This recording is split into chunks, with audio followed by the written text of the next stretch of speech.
வணக்கம் நண்பர்கள்.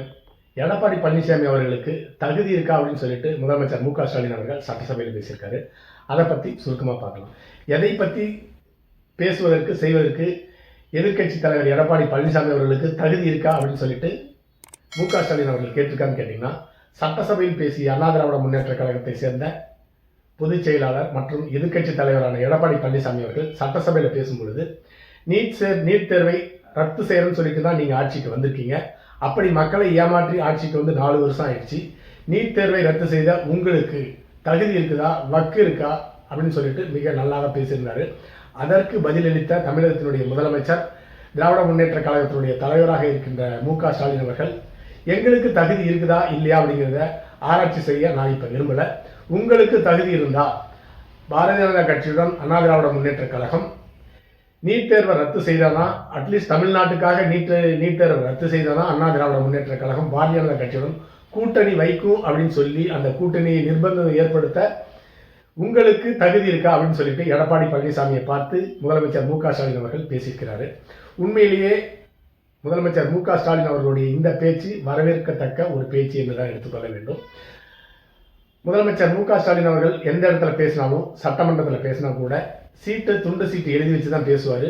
அது அவருடைய வயோதின்மை கூட ஒரு காரணமாக இருக்கலாம். அதில் எந்த விதமான தவறும் கிடையாது. ஆனால் இன்று சட்டசபையில் பேசிய முதலமைச்சர் மு.க.ஸ்டாலின் அவர்கள்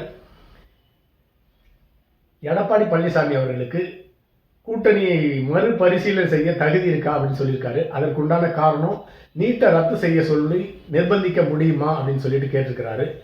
அது உண்மையிலேயே வரவேற்கத்தக்க ஒரு அருமையான பேச்சு என்றுதான் எடுத்துக்கொள்ள வேண்டும்.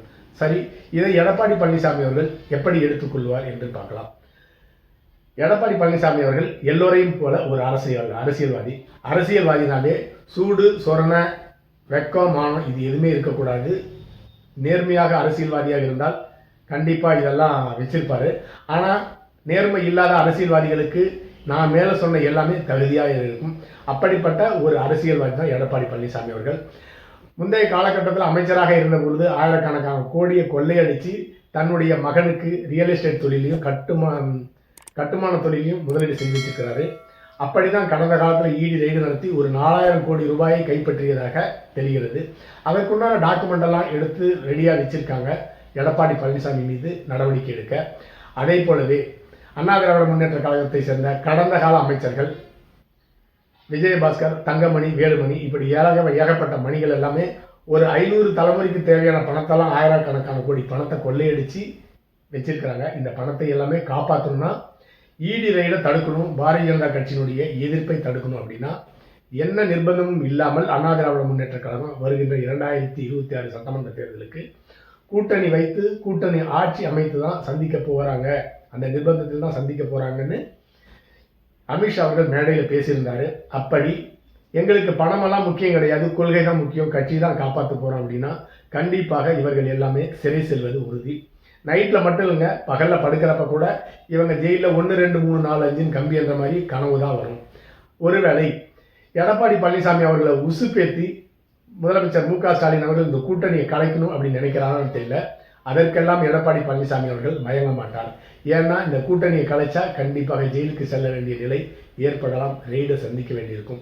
ஒருவேளை ஒரு 10 நாட்கள் முன்னால் பேட்டி கொடுத்திருந்தாரு. அமித்ஷா அவர்கள் கூறியதை போல கூட்டணி ஆட்சியெல்லாம் கிடையாது, பாரதிய ஜனதா கட்சியுடன் கூட்டணியாக தேர்தலாம் சந்திக்க போகிற தேர்தல் கூட்டணி மட்டும்தான் சொல்லியிருக்கிறாரு. ஒருவேளை பாரதிய ஜனதா கட்சியை இந்த தேர்தல் 2026 சட்டமன்ற தேர்தலுக்கு கூட்டணி இல்லாமல் அண்ணா திராவிட முன்னேற்ற கழகம் சந்திக்க விரும்பினால் முதலமைச்சர் மு.க.ஸ்டாலின் அவர்களுடைய சவாலை ஏற்றுக்கொண்டதாக நடித்து பாரதிய ஜனதா கட்சிக்கு ஒரு நிர்பந்தத்தை கொடுத்து, அதாவது தமிழ்நாட்டில் நீட்டை ரத்து செய்ய வேண்டும் பாரதிய ஜனதா கட்சி. அப்பொழுதுதான் அண்ணா திராவிட முன்னேற்ற கழகம் பாரதிய ஜனதா கட்சியினுடைய கூட்டணி வைத்து 2026 சட்டமன்ற தேர்தல் சந்திக்கும் சொல்லிட்டு ஒரு பொய்யான சவாலை விட்டுட்டு கண்டிப்பாக பாரதிய ஜனதா கட்சி நீட்டை ரத்து செய்ய மாட்டாங்க. அதன் மூலமாக கூட்டணியை ரத்து செய்கிறோம், நீட் தேர்வை ரத்து செய்யாததுனால தமிழ்நாட்டுக்குன்னு சொல்லிட்டு வெளியே வரலாம். அப்படி வெளியே வந்தால் 2026 சட்டமன்ற தேர்தலுக்கு அண்ணா திராவிட முன்னேற்ற கழகத்திற்கு மக்கள் பெரும்பான்மையாக வாக்களிப்பார்கள். அது நடக்குமானா நடக்காது. ஏன் அப்படின்னு கேட்டிங்கன்னா, இவர்களுக்கு தமிழக மக்களுக்கோ தமிழனுடைய மாணவர்கள் நலமோ எதுவுமே கிடையாது. தங்களுடைய பணம் பணம் பணம் அந்த பணத்தை காக்கணும், பாதுகாக்கணும்.